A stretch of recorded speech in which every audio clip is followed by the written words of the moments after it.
الحمد للہ رب العالمین۔ بسم اللہ کے بعد کیا ہے؟ سورہ فاتحہ۔ اب یہ سورہ فاتحہ ہے کیا؟ اس کا معنی کیا ہے؟ معنی ہے کھولنے والی، دا اوپننگ، کھولنے والی، یعنی اس سے باقی ساری صورتوں کا آغاز ہوتا ہے۔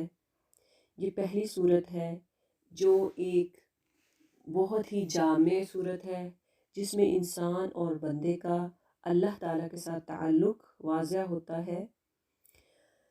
آئیے اس کو سٹارٹ کرتے ہیں۔ بسم اللہ الرحمن الرحیم، الحمد للہ رب العالمین، الرحمن الرحیم، مالک یوم الدین، ایاک نعبد و ایاک نستعین، اہدنا الصراط المستقیم، صراط الذین انعمت علیہم غیر المغضوب علیہم ولا الضالین، آمین۔ اب سورۃ فاتحہ جو ہے، اس کا ٹاپک کیا ہے؟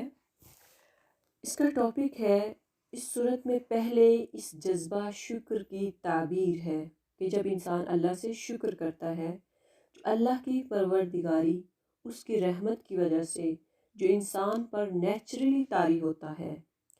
اب دیکھیں، جب انسان شکر کرتا ہے تو وہ کب کرتا ہے؟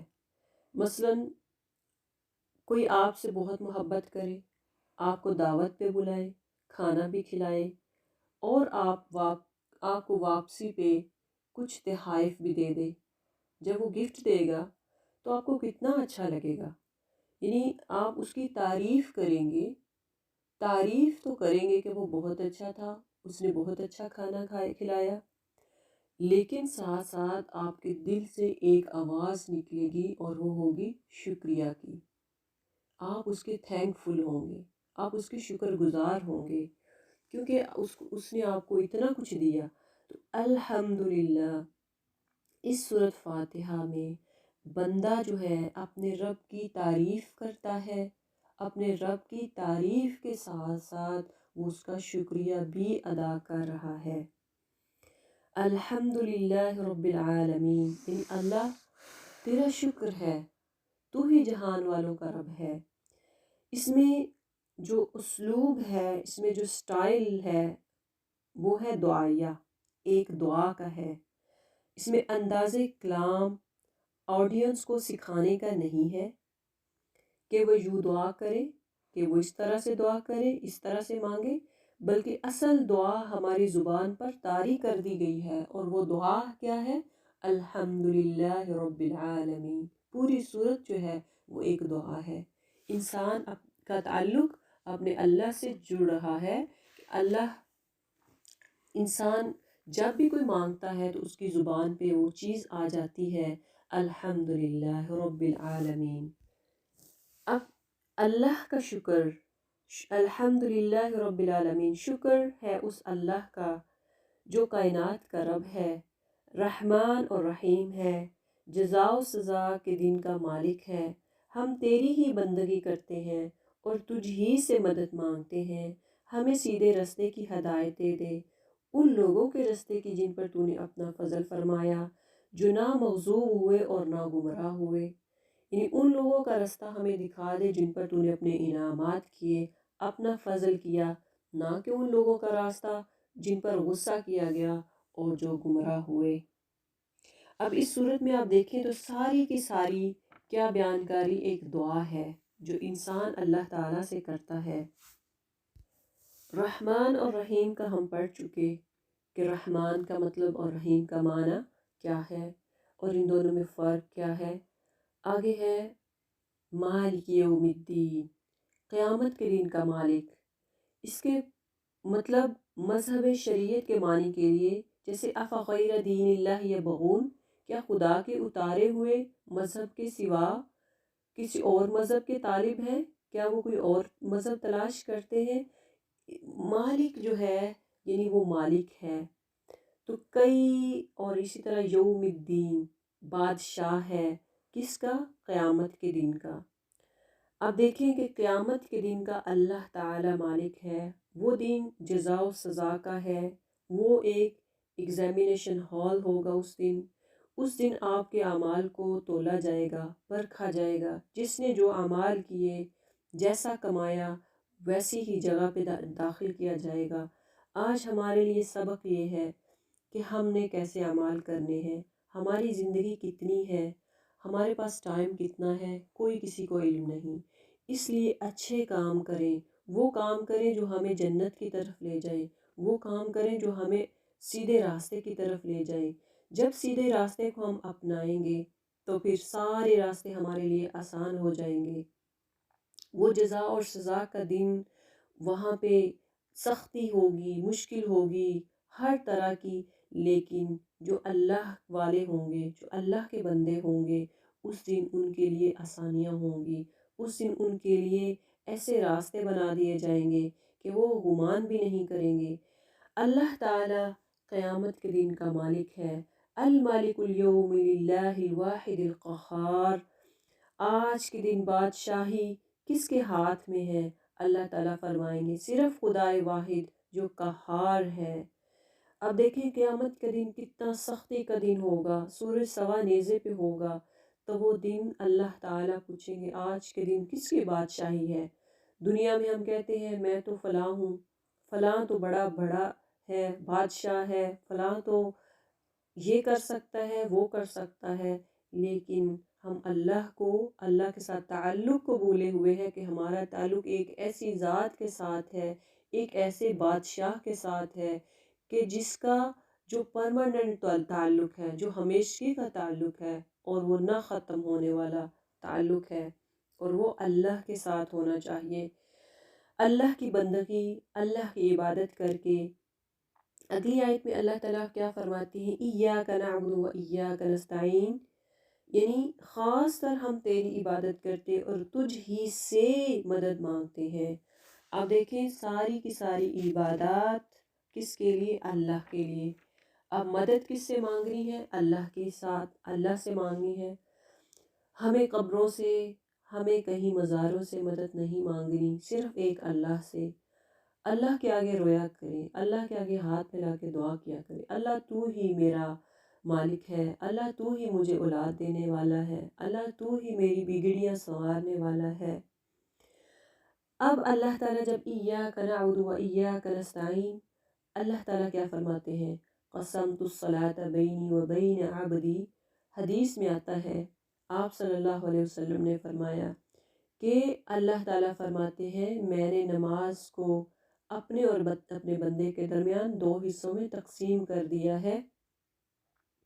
یعنی پہلا جو پارٹ ہے الحمدللہ سے ایاک نعبد و ایاک نستعین تک، تو یہ کیا ہے؟ پہلے اللہ تعالیٰ کی تعریفات ہے، اور ایاکا سے سٹارٹ ہوتا ہے کہ اللہ کے اور اس کے بندے کے درمیان تعلق۔ اس آیت میں ظاہر کر دیا گیا ہے کہ اللہ کا جو حق بندوں پر ہے اور بندے کا جو حق خود اللہ تعالیٰ نے اپنے اوپر واجب کیا ہے۔ اب بندے کا حق کیا ہے؟ کہ وہ اللہ کی عبادت کرے، اللہ کی بندگی کرے، اللہ سے التجا کرے اور اللہ سے مانگے۔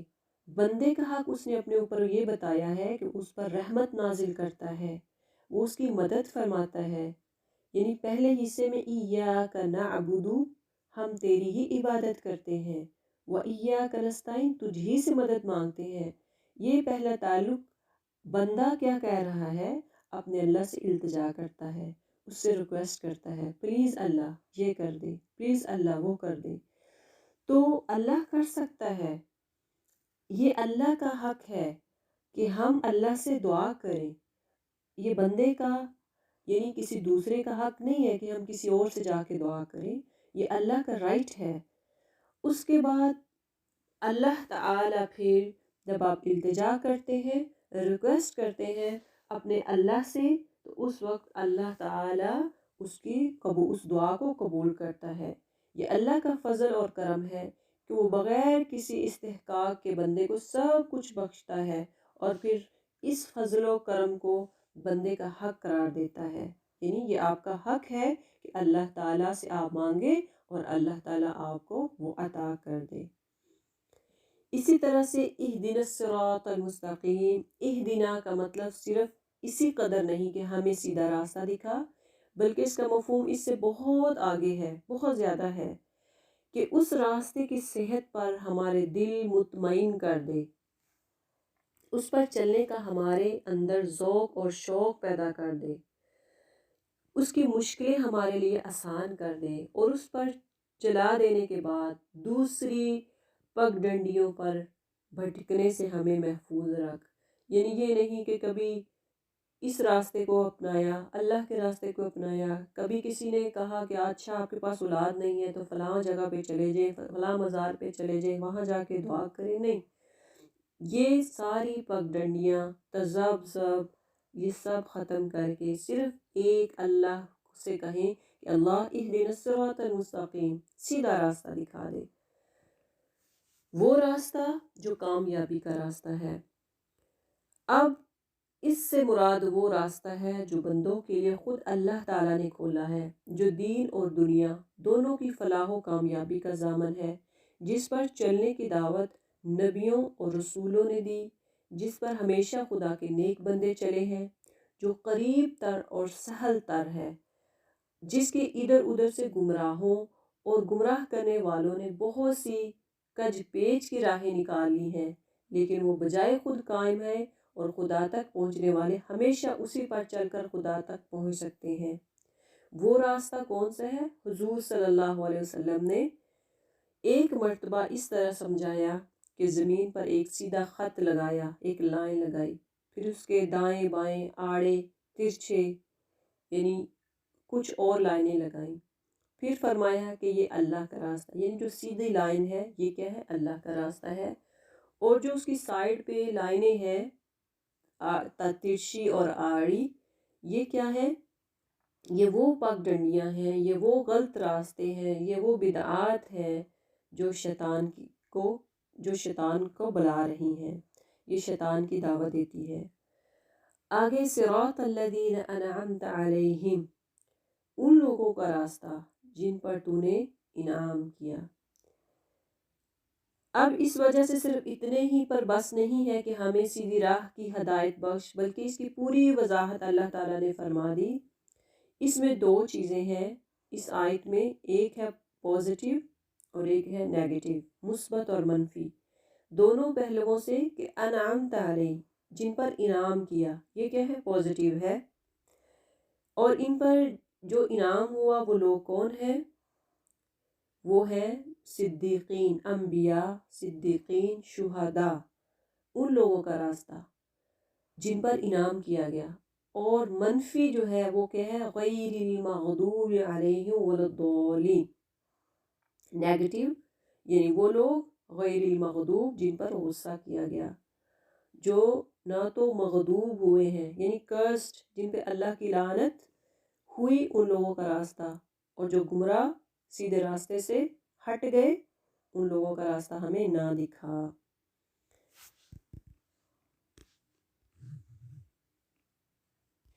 اب اس آیت میں تین گروہوں کا ذکر ہے، ایک منعم علیہ، جن پر انعام کیا گیا، دوسرا وہ جن پر مغضوب علیہ، جن پر غصہ، اور تیسرا ہے ضالین۔ اب پہلا جو ہے جن پر انعام کیا گیا، اللہ تعالیٰ فرماتے ہیں فَأُولَئِكَ مَعَ الَّذِينَ أَنْعَمَ اللَّهُ عَلَيْهِمْ مِنَ النَّبِيِّينَ وَالصِّدِّيقِينَ وَالشُّهَدَاءِ وَالصَّالِحِينَ، بس جو لوگ ان کے ساتھ ہوں گے جن پر اللہ نے اپنا انعام فرمایا، انبیاء، صدیقین، شہداء اور صالحین کے ساتھ۔ اب ایک تو یہ گروہ ہے جن پر اللہ نے اپنا انعام فرمایا، دوسرا گروہ مغضوب علیہ ہے، جن پر اللہ نے اپنی کرسٹ کی، لعنت کی، ایک وہ جن پر اللہ نے اپنی شریعت کی نعمت نازل فرمائی، لیکن انہوں نے اپنی سرکشی کی وجہ سے نہ صرف اس کو قبول کیا بلکہ اس کی مخالفت کے لیے اٹھ کھڑے ہوئے، اور جن لوگوں نے اس کو ان کے سامنے پیش کیا ان کو بھی قتل کرنے کے در پہ ہو گئے، ان کو بھی سزائیں دی، اور اللہ نے پھر ان کو ہلاک کر دیا اور ان پہ غصہ کیا۔ یہ گروہ کن کا ہے؟ یہودیوں کا ہے۔ اب دیکھیں کہ جتنے بھی انبیاء آئے سارے کے سارے بنی اسرائیل میں سے آئے، حضرت اسحاق علیہ السلام سے، سوائے آخری نبی آخر الزماں حضرت محمد صلی اللہ علیہ وسلم، جو کہ حضرت اسماعیل علیہ السلام کی لڑی سے آئے، ان کی نسل سے آئے۔ تو یہودی جو ہے یہ سارے کیا سمجھتے تھے کہ ہم ہی ہمارا ہی یہ حق ہے کہ ہمیں جنت میں داخل کیا جائے، کیونکہ ہم انبیاء کی اولاد میں سے ہیں، انبیاء کی لڑی سے ہیں۔ تو اللہ تعالیٰ نے یہاں پہ فرمایا ان کا لقب کیا ہے، مغضوب علیہ، ان پہ غصہ کیا گیا، اللہ نے ان پہ غصہ کیا ہے کہ ایک منصب تمہیں دیا اور تم نے اس کو سنبھالا نہیں، بلکہ اس کے ان لوگوں کے ان انبیاء کے خلاف ہو گئے جو اس کو لے کر آئے تھے۔ تو اس لیے اللہ تعالیٰ نے ان کو غصہ کیا اور ان پر سزائیں دی۔ آگے جو آخری گروہ ہے وہ ہے ضالین، یعنی وہ جو گمراہ ہوئے، وہ لوگ جنہوں نے اپنے دین میں غلو کیا، حد سے بڑھ گئے، جنہوں نے اپنے پیغمبر کا رتبہ اتنا بڑا کیا کہ اس کو خدا بنا کر رکھ دیا، جو صرف انہی عبادتوں اور طاعتوں پر قانع نہیں ہوئے، صرف عبادتوں پر ہی نہیں جو اللہ اور اللہ کے رسول نے مقرر کی تھی، بلکہ اپنے جی سے رہبانیت کا پورا نظام کھڑا کر دیا۔ اب دیکھیں رہبانیت کیا ہے کہ اس میں حد سے بڑھ جانا۔ اب اللہ نے 5 نمازیں فرض کی، باقی جو شریعہ جو نفلی عبادت ہے، ایک بندہ کہ میں سارا دن بس نمازیں ہی پڑھتا جاؤں گا، میں دنیا کے اور میں بیوی بچوں کو یا شادی نہیں کروں گا، یا میں اپنے بچوں کو نہیں دیکھوں گا، میں دنیا کے کوئی کام نہیں کروں گا، کوئی حقوق پورا نہیں کروں گا، تو یہ کیا رہبانیت ہے؟ حد سے بڑھ جانا۔ تو ایسا دین میں حد سے بڑھ جانا، اس کو غلو کہتے ہیں، اور دین نے، قرآن نے، شریعت نے اس کی نفی کی ہے۔ یا اہل الکتاب لا تغلوا فی دینکم غیر الحق ولا تتبعوا اہواء قوم قد ضلوا من قبل واضلوا كثيرا وضلوا عن سواء السبیل۔ کہہ دو اے اہل کتاب، تم اپنے دین میں نہ حق غلو نہ کرو، حد سے نہ بڑھ جاؤ، اور ان لوگوں کی خواہشوں یعنی بدعتوں کی پیروی نہ کرو جو پہلے سے گمراہ چلے آ رہے ہیں، اور جنہوں نے بہتوں کو خدا کے رستے سے بھٹکایا اور جو خود بھی اس کے رستے سے بھٹکے ہیں۔ تو اب غلو دین میں حد سے بڑھ جانا یہ بھی کہیں جائز نہیں ہے، کہ کسی دربار پہ جا کے بیٹھ جانا اور اسی طرح سے قبروں پہ بیٹھ جانا، یہ سارا جو ہے دین میں اضافہ کرنا، یہ ایجاد اور بدعات ہے۔ ایسے رستوں سے ہمیں نکلنا ہے، ہمیں ایک راستہ جو صراط مستقیم ہے اس کی طرف اپنے آپ کو لے کے آنا ہے، اسی پر چلانا ہے۔ اگر کوئی کبھی بھٹک گیا، اگر کوئی کبھی بھٹکا ہوا ہے تو وہ توبہ کر لے، اللہ سے معافی مانگ لے، اللہ تو غفور الرحیم ہے، اور اللہ تعالیٰ رحم کرنے والا ہے، اللہ تعالیٰ بخشنے والا ہے۔ اللہ بخشش کا بہانہ ڈھونڈتا ہے کہ میرے بندے میرے پاس آئیں، میرے سے مانگے، میں اس کو دینے والا ہوں، میرے سے سوال کرے، میں ان کو عطا کرنے والا ہوں۔ کوئی ہے ہاتھ پھیلا کر دعا کرنے والا، اللہ سے مانگنے والا؟ آسمان دنیا پہ اللہ تعالیٰ سحری کے وقت آ جاتے ہیں اور آ کے دعا کرتے ہیں، کوئی رزق مانگنے والا ہے تو میرے سے آ کے رزق مانگے، کوئی دعا کرنے والا ہے، کوئی اولاد لینے والا ہے تو میرے سے آ کے اولاد رزق مانگے، شفا یعنی کوئی بیمار ہے تو مانگے کہ میں اس کو شفا دے دوں، شفا مانگنے والا ہے۔ تو جب انسان اللہ تعالیٰ سے مانگتا ہے اللہ تعالیٰ اس کو عطا فرماتا ہے۔ یہ تھا ہمارا سورۃ فاتحہ کا ایک بہت ہی شارٹ سی تشریح۔ تو امید کرتی ہوں اللہ تعالیٰ ہمیں سمجھ کی توفیق عطا فرمائے اور اس پر عمل کی توفیق عطا فرمائے، آمین۔